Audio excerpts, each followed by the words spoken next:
It is really puzzling to me that having just buried one monster, the Soviet Union, another remarkably similar one, the European Union, is being built. Exactly what is the European Union? Perhaps by examining the Soviet version we can get the answer. The Soviet Union was governed by 15 unelected people who appointed each other and who were not accountable to anyone. The European Union is governed by 24 people who appoint each other, meet in secret, and are not accountable to anyone, and whom we cannot sack. One might say that the EU has an elected parliament. Well, the Soviet Union had a parliament of a sort too, the Supreme Soviet, which just rubber-stamped the Politburo decisions, pretty much like the European Parliament does, where speaking time in the chamber is limited within each group and often amounts to 1 minute per speaker. In the EU, there are hundreds of thousands of bureaucrats with their huge salaries, their staff, servants, bonuses and privileges, their lifelong immunity from prosecution, which is simply shuffled from one position to another, no matter what they do or fail to do. Is this not exactly like the Soviet regime? The Soviet Union was created by coercion and very often with a military occupation. The European Union is being created admittedly not by armed force, but by coercion and economic bullying. In order to continue to exist, the Soviet Union spread itself further and further.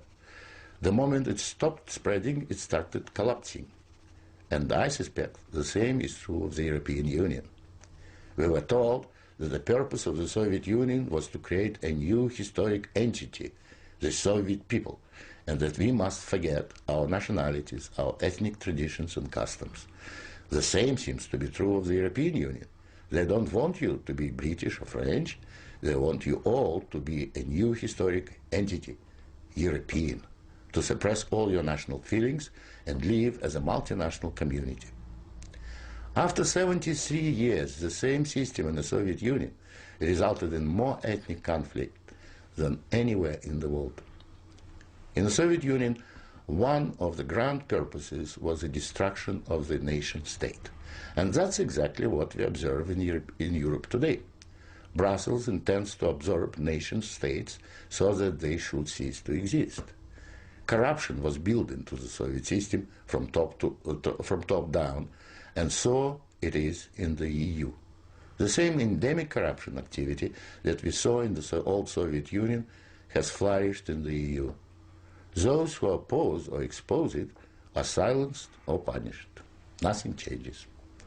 In the Soviet Union, we had a gulag. I think we have a gulag in the European Union also, an intellectual gulag known as political correctness.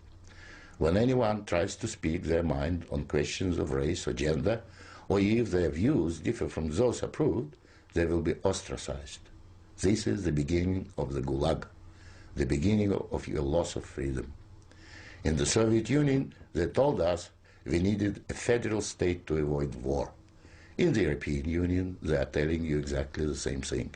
In short, the same ideology underpins both systems. The EU is an old Soviet model presented in Western guise. But again, like the Soviet Union, the European Union has within itself the seeds of its own demise.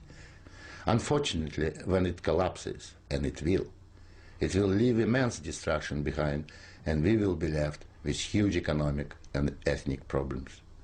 The old Soviet system was incapable of reform, so is the European Union. But there is an alternative to being ruled by those 24 self-appointed officials in Brussels. It is called independence.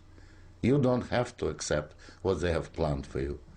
After all, you have never been asked if you wanted to join. I have lived in your future, and it didn't work.